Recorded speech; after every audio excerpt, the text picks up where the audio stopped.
past the Seiko clock. We've got 60 minutes now of practice for the third of 6 that we've got so far this weekend. So this is the first of the sessions this weekend where there can be refueling rehearsal. Everybody's got all their gear. And one of the other things that will be happening in this race on Sunday is a compulsory brake change. That's the reason why you saw the front rotors down there by the right front corner of that car. So they're all doing rehearsals. They're doing full-blown driver rehearsals. Some of them will do brake changes, which different teams have got different procedures around the way in which they do that. There'll be refueling rehearsal as well. The miraculous part about all this, Mark, as you well know, is this all takes place in a remarkably short period of time. Direction changed here, second to third gear, and it just slid ever so slightly in the rear and just disconnected slightly. Second big hit of the brakes and back to second gear at Murray's Corner. This is turn 23 on this racetrack. Back on to the pit straight. Has a look at the dash to see what sort of lap time he recorded, and it's not a bad one. He's just done a 2-minute 5.03 that has gone to position number 1.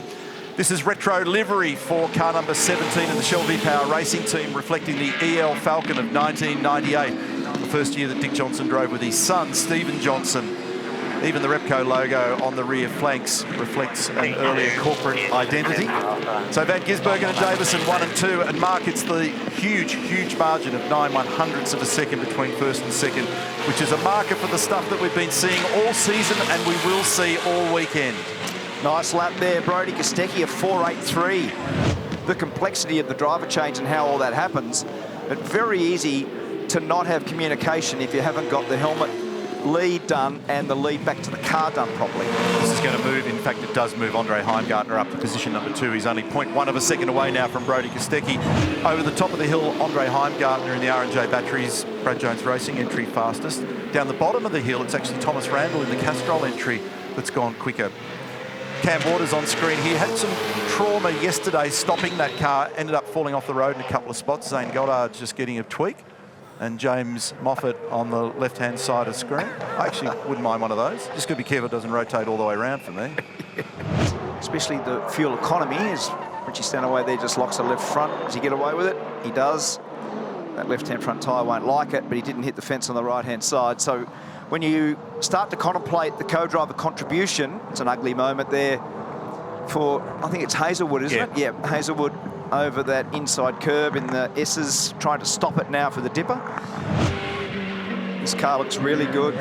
This car at the moment, Brodie Kostecki and David Russell, they look really good. I said before that his lap yesterday afternoon in the co-driver session was almost as fast as Garth Tander. He'll be doing a bit of a run at the moment. One of the things, when you put more fuel load on, so the pace that he showed yesterday was excellent.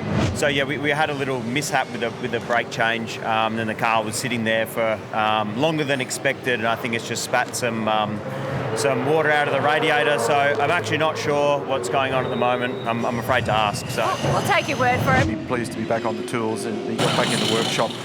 According to Tim Blanchard, too early against doctor's orders there for a while, but nice to have him back. Tim finished 14th in yesterday's practice 1 as we watched the brake change being done here on James Courtney's car that he's sharing with Zane Goddard. Replay of him up at top of the mountain at Metal Grate, and there is the Metal Grate right on cue, and he was right over the top of it. In fact, that's probably just a whisker too wide because it actually starts to get a little bit dirtier out there again.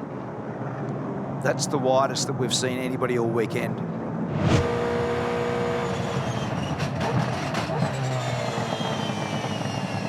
Oh! Off he goes.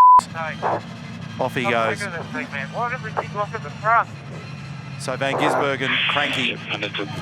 And this is what happened down in the bottom of the chase. So late in the stop, he was very deep in there. He didn't get it stopped. And then frustrated eruption on the radio that he's sick of this thing.